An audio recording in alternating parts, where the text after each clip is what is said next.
Facebook advertising is always updating and changing, and this year is no different, especially with all of the iOS updates and targeting restrictions we saw happen last year. So in this video, I'm giving you my top 5 Facebook advertising tips for this year to keep your ads profitable and your business growing.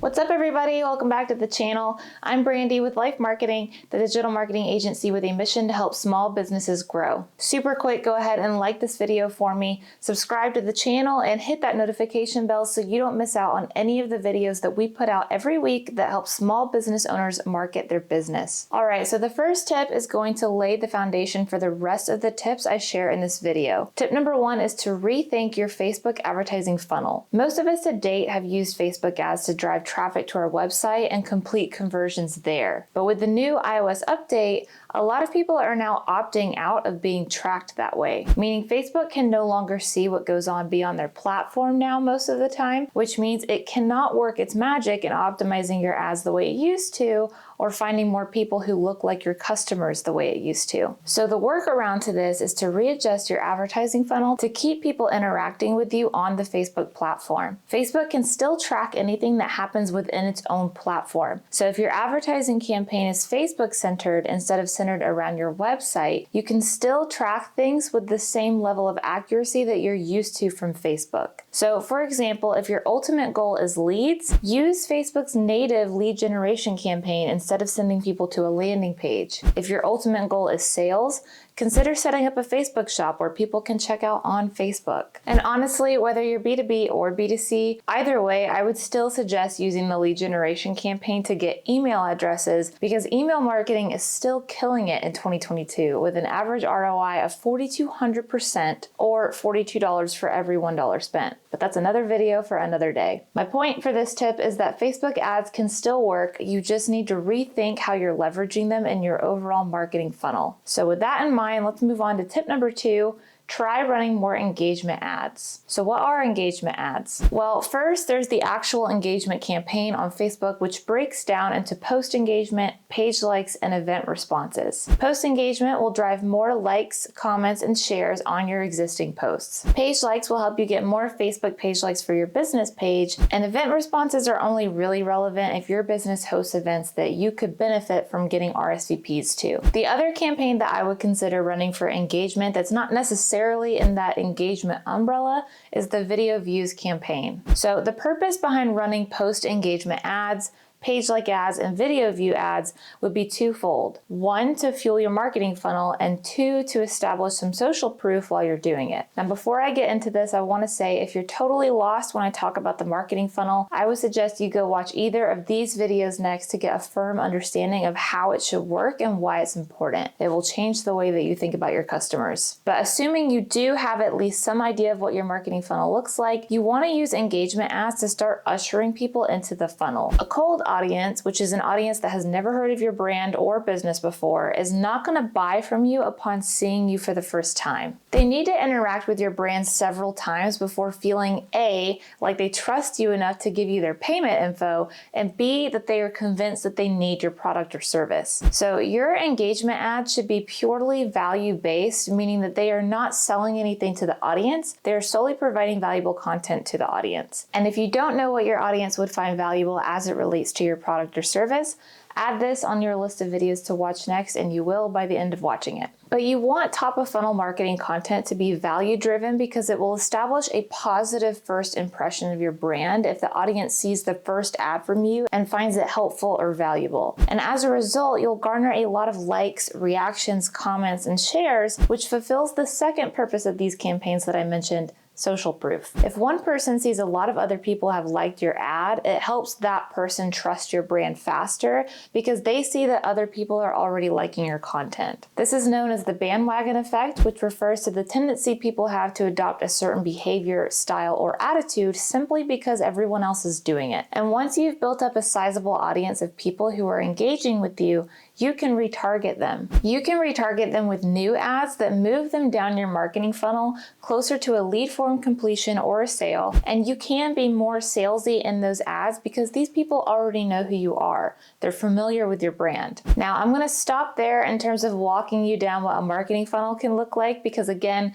we already have videos on that and I need to move on to the rest of my Facebook ad tips. But just know Facebook ads can still work effectively even with all the tracking restrictions and changes. You'll just need to rethink your ad campaigns to keep your funnel on the platform. All right, moving on to tip number 3, use video in everything. Video is not an option anymore, it's a necessity. In just about every test that I've seen recently, videos are outperforming static images every single time. And let me encourage you, videos do not have to be hard or complicated to make. But if you're watching this and thinking, oh, I don't know how to do the TikTok dances, or I don't have a camera or editing software or anything, it's okay. You don't need to follow all the new Gen Z trends to be successful. And if you have a smartphone, that is all you need to make an effective Facebook video ad. In fact, the more casual the video, the better it's being received these days. Video has become the standard, bare minimum expectation from Facebook and Instagram users. So if you're not already using video,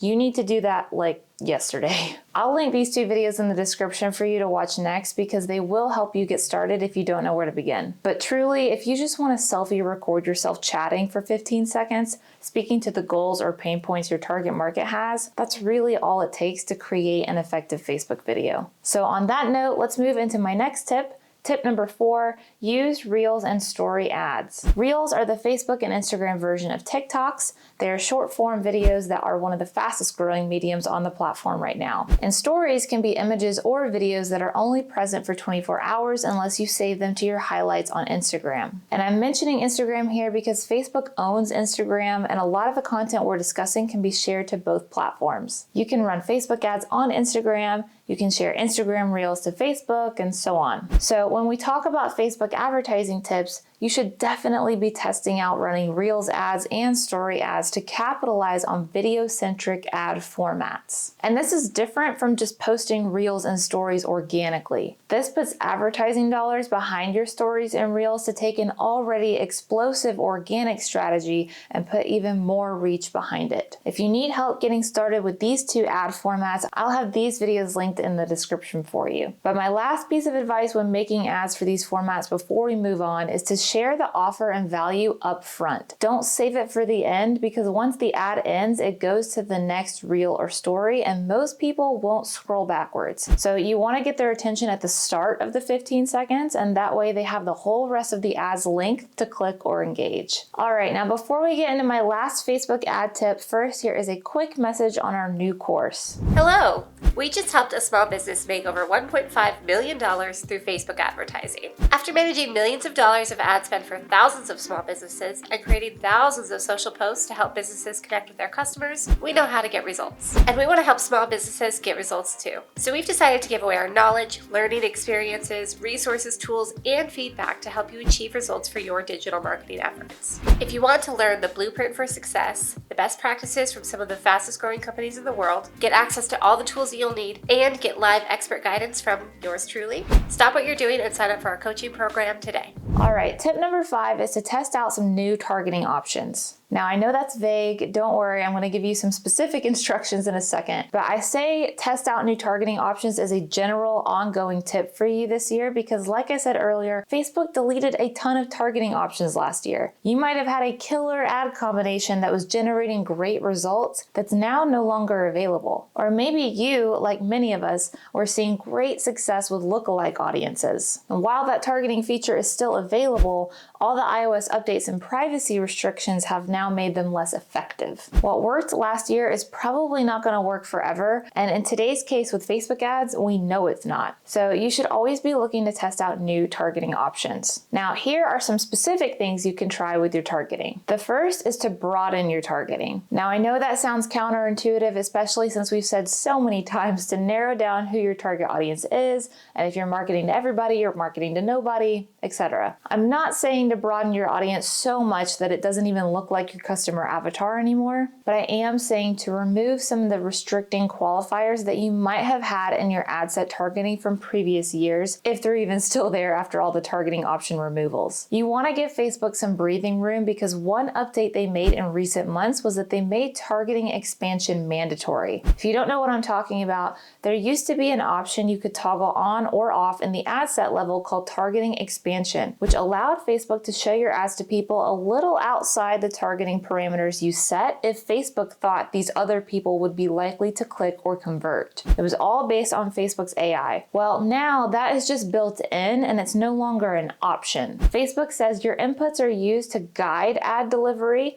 but to help improve performance, we may deliver ads beyond your detailed targeting inclusions, but we won't deliver ads to people outside your age, gender, location, and language selections. This could be a good alternative to lookalike audiences because it uses AI to find additional people outside your selected target audience who Facebook thinks would be interested in your product or service. So for instance, let's say you sell yoga athleisure wear for women, and you have a target audience selected with different yoga interests. Facebook may know something about this audience that you don't, and that maybe it has seen women interested in yoga are often also interested in essential oils or an organic food delivery service, etc. Facebook's AI will show your ad about yoga to people that might fall a little outside your selected targeting descriptions because it's confident that they will also be interested in what you offer. So to help with this, you don't want to bog your ad set down with too many restrictions. I would aim to make your audience size anywhere from 500,000 to 2 million, depending on if you're local or not. Now, some of you may be like, whoa, that's a huge audience. But if your current smaller audience isn't delivering the results you want, you got to try something different. Another change in your targeting that you can try is in your retargeting. Instead of solely retargeting website traffic, retarget a lot of the Facebook actions like I mentioned before: engagement, lead form completions, video views, page likes, etc. This will help broaden your retargeting audience instead of just limiting it to website activity, which is what Facebook is struggling to track right now. All right, you guys, that about wraps up my 5 Facebook advertising tips for 2022. All the videos you saw on screen will be linked in the description for you to check out next. But if you have any questions for me at all, please drop them in the comments and I will get back to you there. Otherwise, don't forget to like, subscribe, and hit the notification bell if you haven't already, and I will see you in the next episode.